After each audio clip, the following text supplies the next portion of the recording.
It's a familiar story. Travelling home one night, former policeman Paul Cox picked up a speeding ticket. I was driving a car that had cruise control, which was set at just under 70 miles an hour. I passed a marked police car that was doing police checks at the time. I was then pulled over by this vehicle, where I was alleged to have been doing in excess of 90 miles an hour. Paul was convicted, but he appealed and won. The court found there were discrepancies in the speed gun evidence used against him. I was fortunate enough to have been an ex-police officer who was able to access information and use my knowledge to question that there had been a discrepancy at the time. So, could the camera have lied? There are several types of government-approved laser guns used in Britain, but they all work on the same principle. An operator will target the vehicle, press the fire button, and the machine then sends out infrared pulses which take a quick series of distance readings. And from those readings, this can work out the speed at which the vehicle is travelling. It's crucial that in the fraction of a second it takes to get a reading, the gun is held still. This is so important it's in the official training manual. So what happens if the operator moves the gun at the critical moment? The answer is that you can get some very strange readings indeed, as Dr. Clark showed me. If I point this laser speed meter at the rear of the car and pan it along the vehicle, then I can get a speed reading of a stationary vehicle. I will demonstrate that now. 6 miles an hour. 6 miles an hour. What Dr. Clark is demonstrating is known as slip effect or panning error. If at the moment it is fired, the laser beam is slipped sideways, for example, down the side of the vehicle, the gun is effectively tricked. It interprets that movement of the beam as a speed. So the machine is fooled into thinking that some kind of change in distance has happened. That's right. Because the laser beam itself has moved and moved closer to the machine. That's it exactly. So in theory, if an operator slips the gun along the side of a moving car, this could add the length of the car to the distance actually travelled. And we calculated this could add up to 30 miles an hour to the speed recorded. The gun most commonly used in the UK is called the LTI 2020. The manufacturer says that while the gun might be tricked by a stationary target, it's impossible to get a false reading from a moving one. Any slip, they say, would produce an error message. And it's not just the manufacturer who believes the guns can never be wrong. Using the Freedom of Information Act, Inside Out discovered that, incredibly, the Home Office doesn't test speed guns for slip effect. So we did. To do this, we have a track and a truck. Inside the truck is fitted the latest satellite technology to give us an accurate speed reading. And inside the cab, someone to radio us that speed. Here we're operating 2 laser speed guns.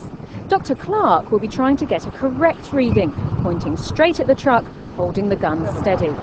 But the other operator will make a tiny sideways movement as he presses the trigger, sliding the beam along the side of the truck to see if the machine can be fooled. But first we check our equipment. 29 miles an hour. 29 miles an hour. What have you got in the van, Chris? 29 miles an hour. Bang on, thank you very much.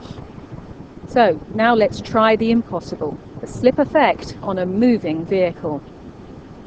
On the first 10 attempts, the gun displays an error message, just as Teletraffic and the Home Office predicted. But on the 11th attempt... 53 miles per hour. 35 miles an hour. Chris, what speed were you doing then? 33 miles per hour. So Mike, what happened there? Well, this time we have one laser gun registering a slip problem. It is much higher speed. That's simply because it was panned slightly along the side of the vehicle. If someone was doing just below 70 on a motorway, that puts them up in 90 something. They're going to be done by the police for sure. You put the same situation in a 30 mile an hour limit. If the driver is driving below 30 miles an hour, that puts him above 50 miles an hour. He could well lose his license for that. This red line shows the very slight movement our operator did to get a false result.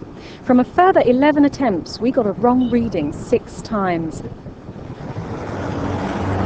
The police say their operators are trained to hold the gun steady, but the equipment's designed to be used without a tripod and at a range of up to 1 kilometre.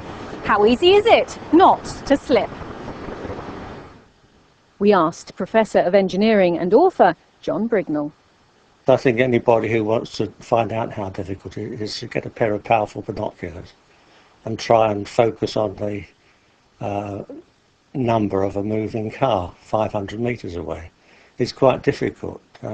In fact, just watching anything in a powerful set of binoculars is difficult just because of hand tremor. Professor Brignall says that if an operator on the side of the road is pointing at a car 500 metres away, the movement needed to slip, say, off the number plate and down the side of the car is minute. Very roughly, without doing the whole calculation, you're probably talking about the front part of the camera moving about the thickness of a human hair. The LTI 2020 is made in America, imported by Teletraffic and then approved for use here by the Home Office. The Home Office, Teletraffic and the police all declined to take part in this programme, so we were unable to get hold of the gun here. Instead, our tests were carried out using a gun from America. In a statement, the Association of Chief Police Officers said our experiment was misleading because the UK-approved device uses different error trapping software to the American version. They also said the Home Office Scientific Development Branch is of the opinion that the UK version will perform within permitted tolerances if used in accordance with the current published ACPO enforcement guidelines and will not replicate the errors shown by the American device. But Dr. Clark believes the UK version is susceptible to error. We used a US device for our tests. I can see no reason why the UK device should not suffer the same problems. Both are based on the same technology and principles.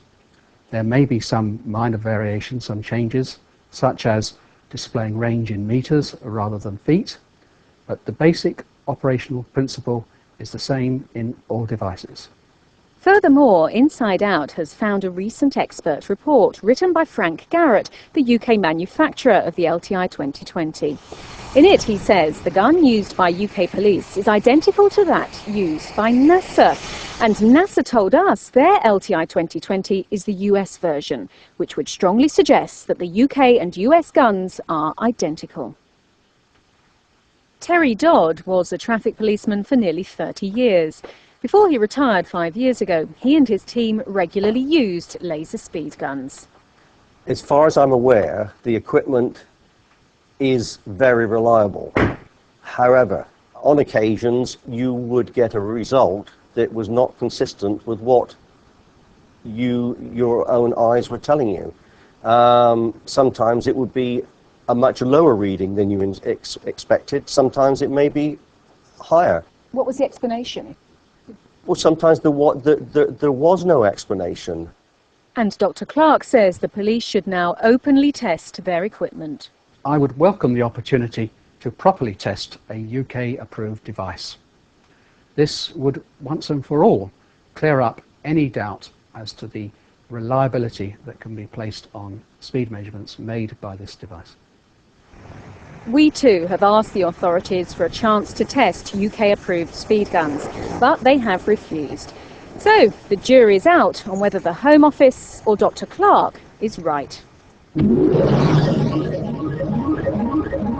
Now, if you're thinking of contesting a speeding allegation, there is something you should know. The police have told us that anyone who uses the evidence from our film to plead not guilty could, if they lose, face a much bigger penalty in court. You've been warned.